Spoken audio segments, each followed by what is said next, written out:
Prohibido fumar nas terrazas dos bares, nas praias ou nos arredores de hospitais e universidades. É o novo que establece a lei antitabaco aprobada polo Consello de Ministros e que agora pasa ao Congreso. Ademais, se un menor fuma, haberá multa pros pais.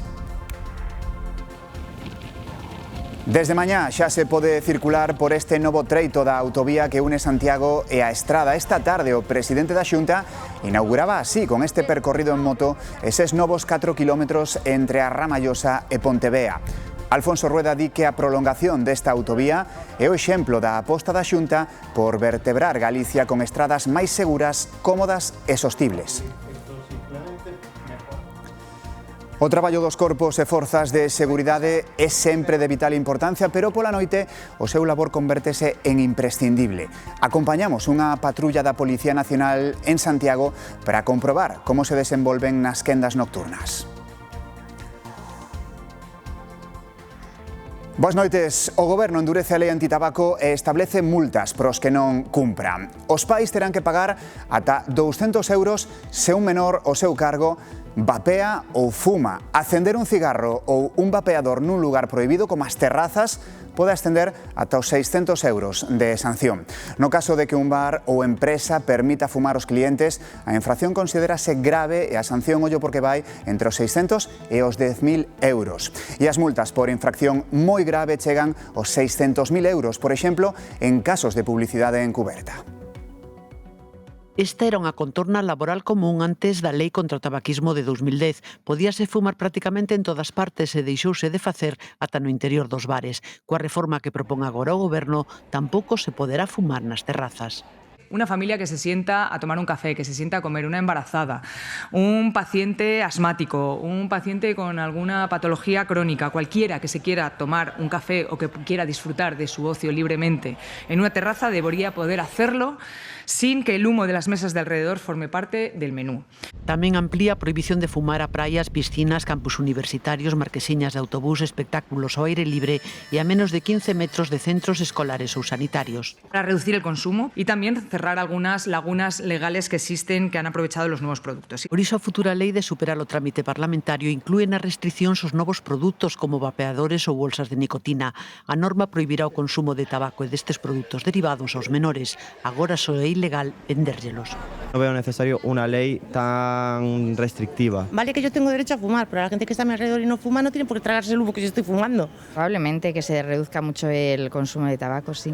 O Goberno fala de dar un paso máis na protección da saúde pública. O consumo de tabaco causa unhas 50.000 mortes ao ano.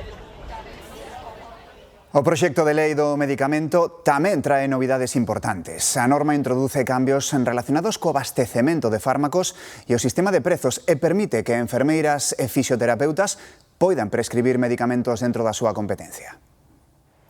O proxecto de lei introduce o concepto medicamento estratéxico. Son aqueles fármacos indispensables para o sistema, pero cunha cadea de suministración vulnerable. Agora, o Goberno poderá adoptar medidas para evitar o desabastecemento. É unha das novidades, pero hai máis. Esta ley permite que los fármacos innovadores, que los medicamentos lleguen antes, que los genéricos y biosimilares generen más competencia, que el ahorro en el Sistema Nacional de Salud se pueda invertir nuevamente en nuevas aportaciones y acceso a nuevos fármacos. Aos prezos de referencia que marcan teitos de financiamento en fármacos equivalentes, engádeselles agora un sistema de prezos dinámicos. Está dirixido a medicamentos fora de patente como os xenéricos e permitirá axustar o prezo en función da cota de mercado acadada. Tamén hai cambios na dispensación dos medicamentos e na súa prescripción. Reconocemos la capacidad de la prescripción de enfermeras y de fisioterapeutas siempre dentro de sus competencias. Se regula la dispensación no presencial y la entrega a domicilio cuando la situación clínica, la dependencia, la discapacidad o la vulnerabilidad dificulten el desplazamiento del paciente. O texto pasará agora ao Congreso para a súa tramitación parlamentaria. E outro acordo do Consello de Ministros. O Goberno aprobou por segunda vez a senda de déficit e o xoves levará o texto a votación ao Congreso. Nada fai pensar nun resultado diferente ao da semana pasada, cando foi rexeitada cos votos de PP, Vox e Junts. Se volve suceder, o Goberno quedaríalle a posibilidade de intentar sacar adiante os orzamentos cos obxectivos de estabilidade pactados con Bruxelas. Iso significaría menos recursos para as comunidades. Mentres, o amigo de Zapatero ratificou perante o xuíz a implicación do expresidente no rescate de Plus Ultra, pero di non saber con quen falou para conseguilo. E admite que cobraron 500.000 euros pola mediación. O Goberno mantén a confianza na inocencia de Zapatero, mentres o PP apunta a Sánchez. O empresario Julio Martínez, socio de Zapatero en análisis relevante, declarou como imputado no caso Plus Ultra. Situou o expresidente como mediador no rescate de 53 millóns que o Executivo lle concedeu a Aeroliña. Nega saber con quen puido falar Zapatero para conseguir o préstamo da SEPI, porque Martínez di que só era o interlocutor entre ele e o cliente, o que levou o xuiz Calama a cualificalo de correveidile. Confirmou que polo traballo cobraron 1% do préstamo, 530.000 euros. Negou que foron a comisión ilegal e preferiu definilo como comisión de éxito. E aclarou que Zapatero pediu que o pago fora desagregado a través de varias empresas, pero desvinculouno do intento de crear unha sociedade fantasma en Dubai, como sospeita o xuiz. Pro Goberno, as revelacións do amigo de Zapatero non cambian nada. Seguimos creyendo en su inocencia y seguimos defendiendo la presunción de inocencia. Defenden a legalidade do préstamo a Plus Ultra, pero a parte minoritaria do Goberno, Sumar, cree que o caso xera en quedanza e require explicacións. El presidente Zapatero tiene que dar explicaciones y lo creemos firmemente. Pero o PP, o caso Plus Ultra apunta a Moncloa. Es que el rescate no se podría haber producido si alguien no le dijo que sí a Zapatero. Zapatero llamó a algún ministro o al propio Sánchez y le dijo hay que rescatar esta aerolínea. Durante as 4 horas de declaración xudicial, Julio Martínez dixo que Zapatero lle confirmou a concesión do rescate 10 días antes de que o aprobara o Goberno. E sobre a contratación da empresa das súas fillas, sinalou que comezou a pagarlles por maquetar os informes da consultora, pero que a partir de 2022 seguiu pagándolles por non facer nada. O BNG rompe co Partido Socialista no Concello da Coruña. A 10 meses das municipais, os nacionalistas retiran o apoio á alcaldesa Inés Rei porque din que están paralizadas as políticas públicas. Lonxe quedan estas imaxes hai 4 anos cando socialistas e nacionalistas entendéronse para iniciar un goberno na Coruña. Hoxe o BNG anuncia a ruptura e colleita a crítica da alcaldesa. Y eso es lo que ellos quieren ofrecerle a los ciudadanos de A Coruña y a la ciudad, es decir, sentarse con la derecha a votar todo en contra, pues quien lo tiene que explicar serán ellos. A explicación do BNG apunta a unha paralización das políticas públicas e a falta de vontade política para cumprir cos acordos. Non nos quedou outra que anunciar hoxe que rompemos ou damos por rotos eses acordos de investidura e de orzamentos, xa que o goberno local pois ten bloqueada e paralizada a cidade ao non cumprilos. Desde a alcaldía aseguran que seguirán gobernando ata as eleccións de maio porque teñen xa os orzamentos aprobados. O Tribunal Superior de Xustiza de Galicia ratifica a sentenza que condena o alcalde de Ourense, Gonzalo Pérez Jácome, e o Concello a indemnizar a que fora xefa de comercio con preto de 49.000 euros por danos morais e incapacidade temporal. O Alto Tribunal Galego entende probado o incumprimento dos codemandados dos seus deberes de prevención de riscos laborais, avalando a sentenza da Sala de Instancia. Mañá abre o tráfico un novo treito da AG59, a autovía que une Santiago ca Estrada. O presidente da Xunta destaca que esta infraestructura permite aforrar tempo e mellorar a seguridade dos veciños. En moto e acompañado pola conselleira de Infraestructuras, así estreaba Alfonso Ruedo o novo treito da AG59, o que une a Ramallosa con Pontevea. Este mércores abre o tráfico para todos os veciños, ás 9:30 en sentido Santiago e ás 12:30 en sentido Estrada. Menos tempo de desplazamento e máis seguridade para os condutores. Esta autovía permite mellorar e facilitar as conexiones do noso concello. O segundo treito da ampliación desta autovía, o que une Pontevea e o Rollo, está en execución. Cando estea rematado, Santiago e a Estrada estarán a só 10 minutos. No ano 2028 hai un investimento de casi 70 millóns de euros moitos kilómetros de autovía e, sobre todo, algo que se levaba esperando moito tempo. As cousas que se empezan hai que acabalas. Cada día pasan por esta autovía 9.000 persoas.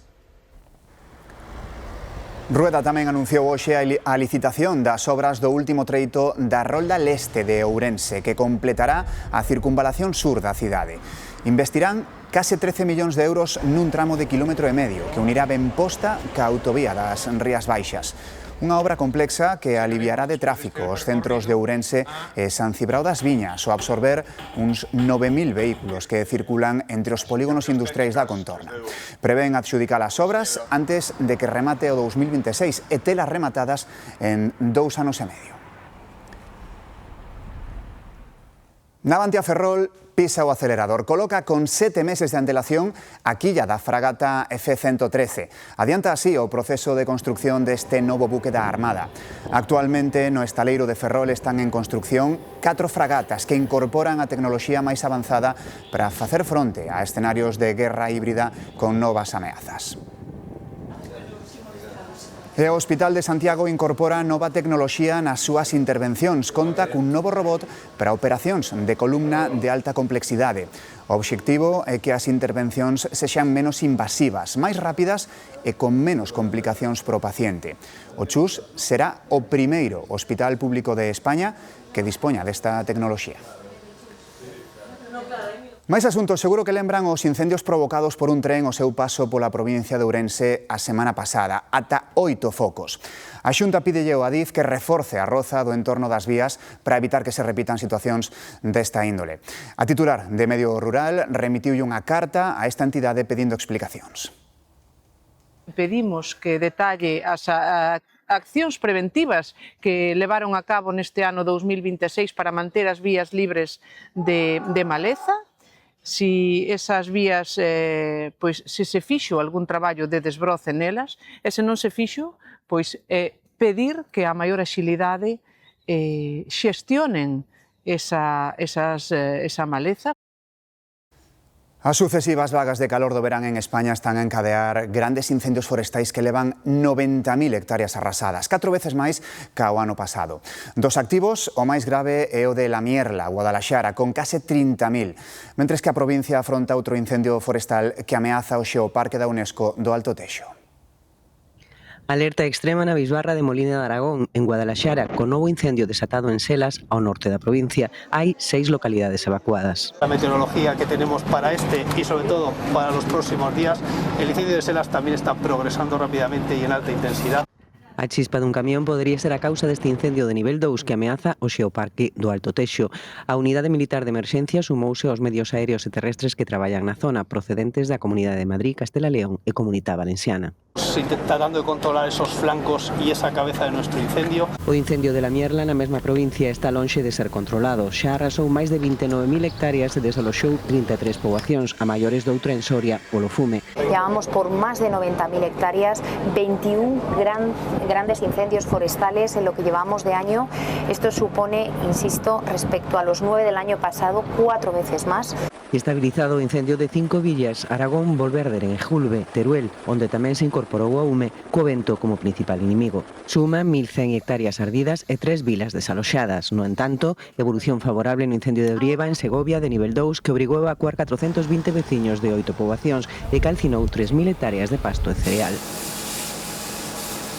Unha ollada ao exterior ca situación de Nicaragua, onde o presidente Daniel Ortega anuncia que non haberá máis procesos electorais no país. O líder sandinista, que está no poder desde 2007, confirmou os seus plans de perpetuarse no goberno, suprimindo a celebración de eleccións para evitar a alternancia democrática. Nun acto celebrado en Managua para conmemorar o 47 aniversario da Revolución Sandinista, Ortega asegurou que impulsará reformas legais necesarias para bloquear ese acceso dos opositores ao poder. Os tentáculos del tren de Aragua, unha perigosísima banda criminal internacional, chegaron a Galicia. A Garda Civil acaba de deter 5 membros, un deles Andrea, aí en Ourense.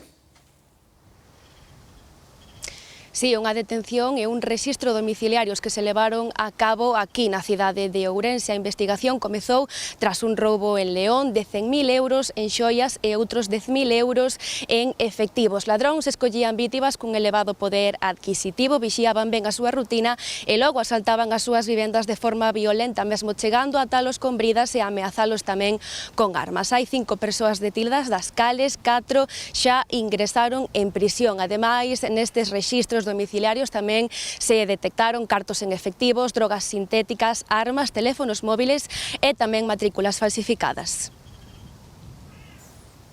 Grazas, Andrea. Xornada negra na loita contra a violencia de xénero. 2 mulleres foron asasinadas en España. Un dos crimes machistas foi en Toledo. Alí, a vítima tiña 45 anos e o seu marido matouna diante de 3 dos seus 4 fillos. O Ministerio de Igualdade tamén confirmou como violencia machista o asasinato dunha muller en Málaga a mans da súa parella. O que se descarta é o caso da muller que apareceu morta nas últimas horas en Alacante. A autopsia revela que faleceu por causas naturais. Precisamente, posibles casos de violencia machista son habituais nas chamadas que recibe a Policía Nacional por parte dos cidaдаnos. Acompañamos unha patrulla vixiando as rúas de Santiago cando cae a noite. 42, calle San Roque, en la plaza al lado del Instituto de la Salle. Nos informan de una posible riña de pareja en la vía pública.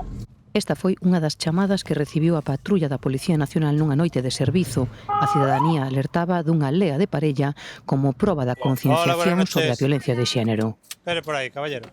Que é aí? Si se nota moita conciencia que ten a xente de decir, ostra, esta persona está discutindo cunha persona do sexo contrario, non vai a ser que haxa algo máis.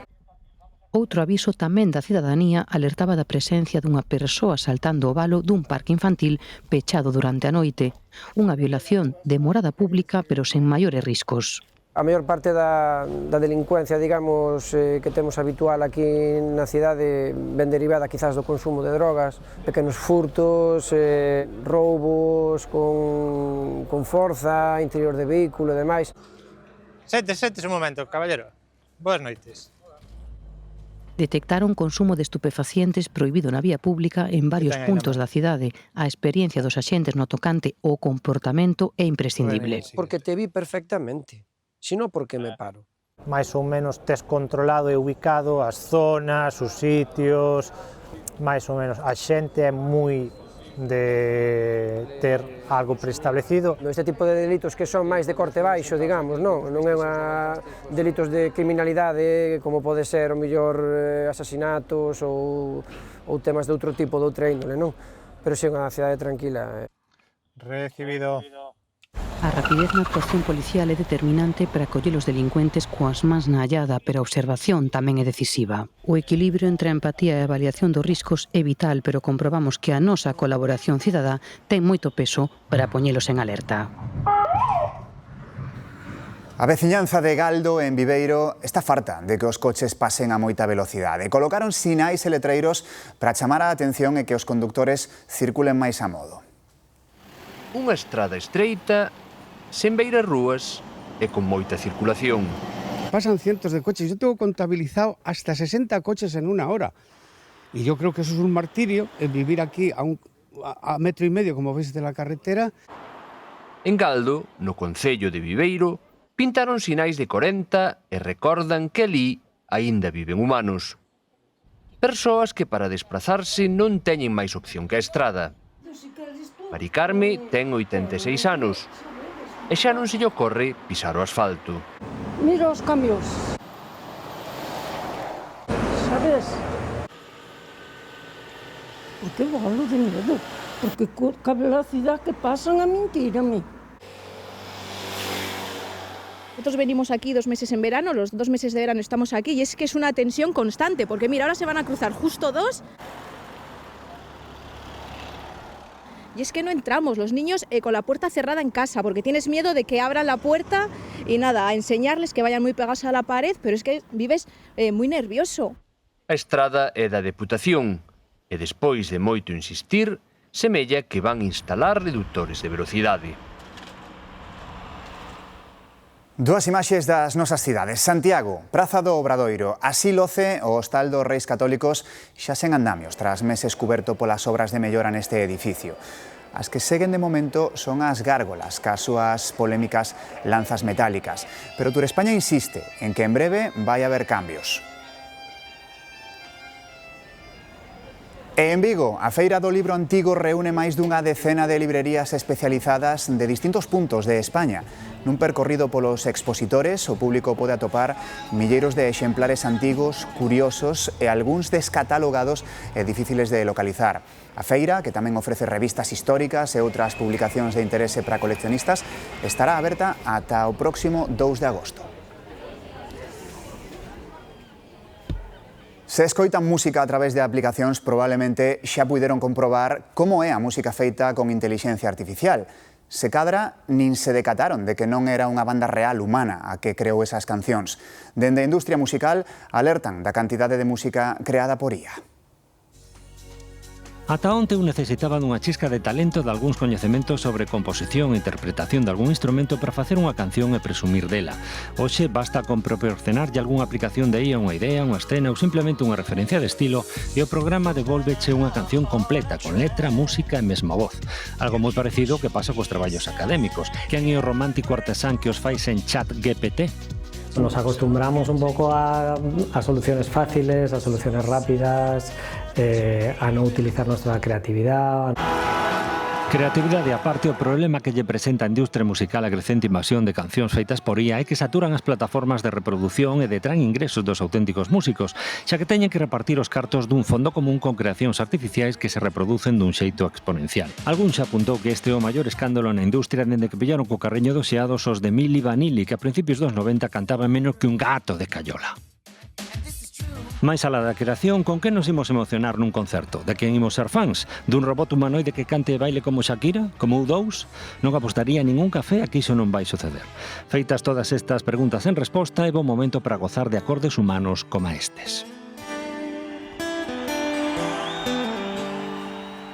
E falando de música, esta é a imaxe que nos atopamos hai poucos minutos ás portas do Coliseum da Coruña. Mañá pisará este escenario Aitana, ca súa xira Cuarto Azul, e para moitos merece a pena agardar horas para conseguir o mellor sitio. Bolsos, cadeiras, sacos de dormir. O ambiente xa é de festa, aínda que o concerto lle falten case 24 horas.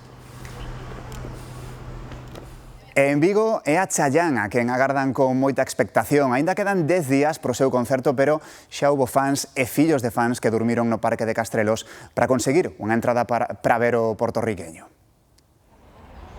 Colas 10 días antes do concerto. Es algo que lo vives, que...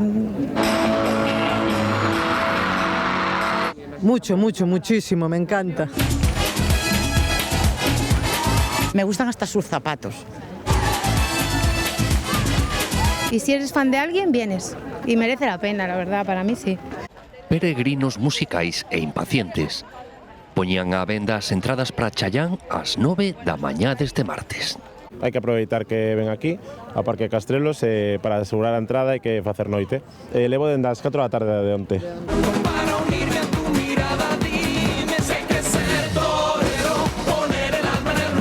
Llevo desde las 9 menos cuarto de ayer hasta hoy, aquí. Estoy muy contenta porque después de tantas horas me lo merezco, aunque la gente me diga que no. Es por mi madre. De esta soledad que desconozco. Mi madre, como curra por la mañana, me dijo si podía venir por aquí y yo le dije claramente que por la madre lo que sea, ¿no? Y aquí yo soy. Llevo desde ayer a las 9 de la noche. Eufórica. Lo vi 7 veces ya, con esta 8. La primera vez que lo veo en directo.